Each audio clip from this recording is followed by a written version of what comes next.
In this video, we're going to see how to find the derivative of a composite function. That rule that we're going to develop is called the chain rule. So let's see what we mean by a composite function first. So the function j of x here is a composite function, and let's note it in this way, that this square root is actually the outside function, and this x squared plus 3x plus 5 is the inside function. So a composite would be a function of a function. We're going to note it as the outside function of an inside function.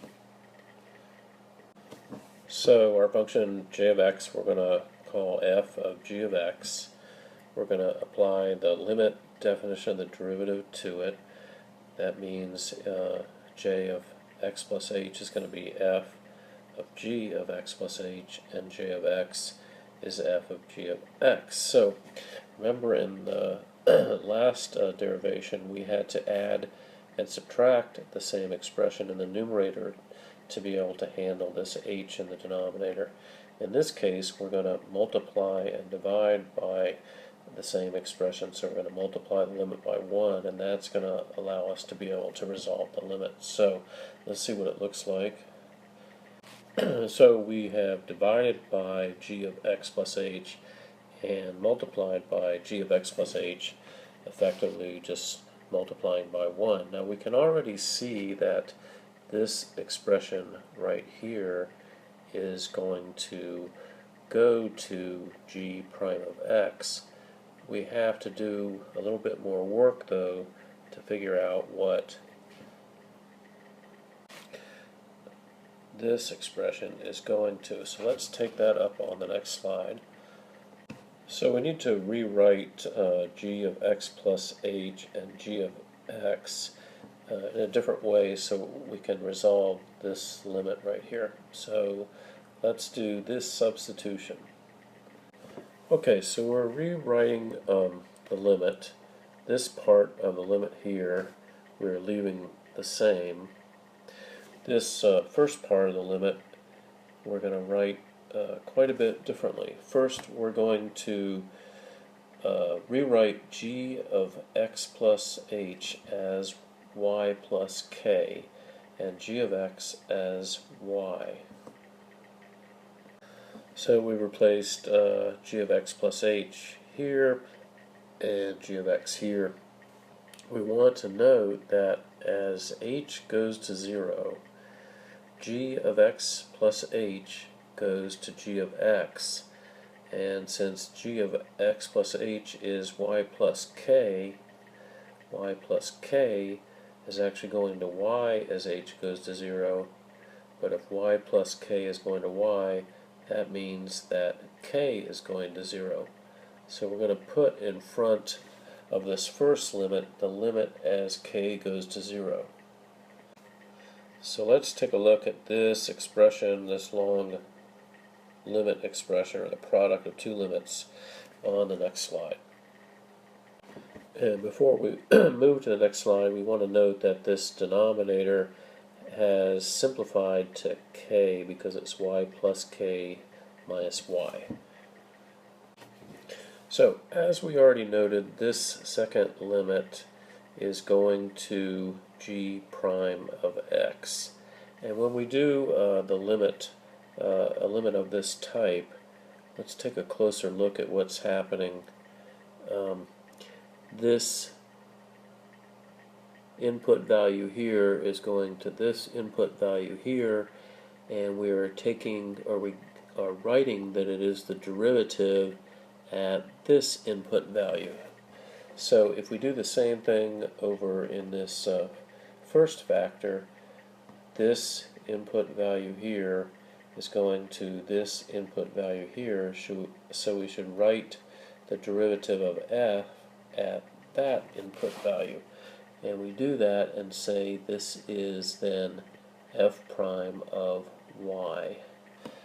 And these two things are multiplied together. So now we can write our result that the derivative of the composite function f of g of x is f prime of y times g prime of x, but we want to replace the y with g of x, and write it that way.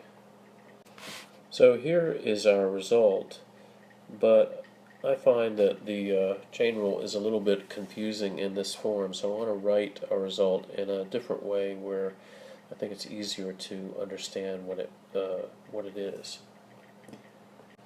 So if we write j of x is a composite function this way, an outer function of an inner function, the derivative j prime is the derivative of the outer function, but it is evaluated at the inner function, and then this is multiplied by the derivative of the inner function. If we look back to our previous slide and the other notation, we'll see that's what we had, but it was a little bit disguised. Here's the outer function, and here's the inner function, and here's the derivative of the inner function. Right, once more, here's the outer function's derivative. Here it's evaluated at the inner function, and here we have the inner function's derivative. But it's a better way to look at it this way. So let's apply this new rule to an example function. So here was the example function that we start off with. We're going to rewrite that so it's easier to see the inner and the outer functions. So the outer function is raised to the 1/2 power, and the inner function is x squared plus 3x plus 5. So j prime of x is outer prime of inner times inner prime. Let's first find the outer prime. That's the derivative of the square root function, and so that is this. So the outer function is x to the 1/2. Its derivative using the power rule is 1/2 x to the minus 1/2, which is best written in this form. So let's put that into our j prime of x. So we've done that here, but we're leaving a space because here we need to put the inner function, and now we're going to take the derivative of the inner function. So I prime is 2x plus 3, and now let's put that in its place here. 2x plus 3 is the I prime. So we put the I prime here, and we need to put I in this parenthesis here. So we have all the pieces in place here. This structure here is O prime. Right here we have O prime with the I of x in O prime, and right here we have I prime. And so if we clean that up a little bit, it looks like this. So let's try another example with the chain rule, not putting so many tags in there, see if we can do it a little more directly this time. So our function is x to the 5th plus 4x plus 2, and all of that is raised to the 8th power. So let's take our k prime. We take the derivative of the outer, which is bring the power 8 down, reduce it by 1, but we do not put the expression x to the 5th plus 4x plus 2's derivative in there. We put the expression I of x in there, x to the 5th plus 4x plus 2, and then we multiply that by the derivative of the inside function, which is 5x to the 4th plus 4. And so let's tag everything to show that we have what we want. So the O prime part is the 8 in front and the power 7 here, and this parentheses set, the I of x part is right here. I of x goes inside O prime, and then we multiply that by I prime, and I prime is right here. On the next slide, we're going to look at the derivative of a trig function, f of x equals sine x.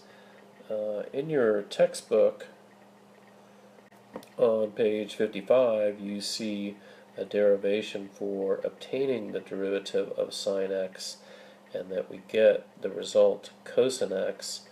I'm not going to do that derivation for the derivative of sine x on this video. It is a derivation that you have responsibility for, and we'll cover it in class. But let's use the fact that we know the derivative of sine x is cosine x to do another example with the chain rule. So let's have as our function, let's call it h of x, and let's have it be the sine squared of x cubed plus 6x plus 18.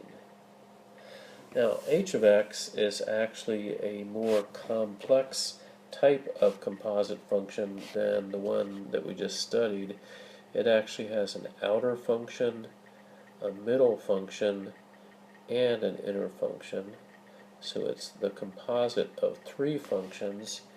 Here's the outer function, here's the middle function, and here's the inner function.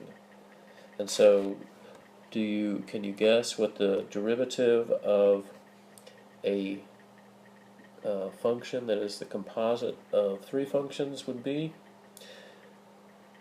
O prime of m of I of x times m prime of I of x times I prime of x. So it's the product of three factors in this case, these three factors. That gives us 2, and the new power is 1, and we do not change the sine function. So we just did the O prime of middle of inner part. Now let's do the middle prime of inner part, which is taking the derivative of the sine function.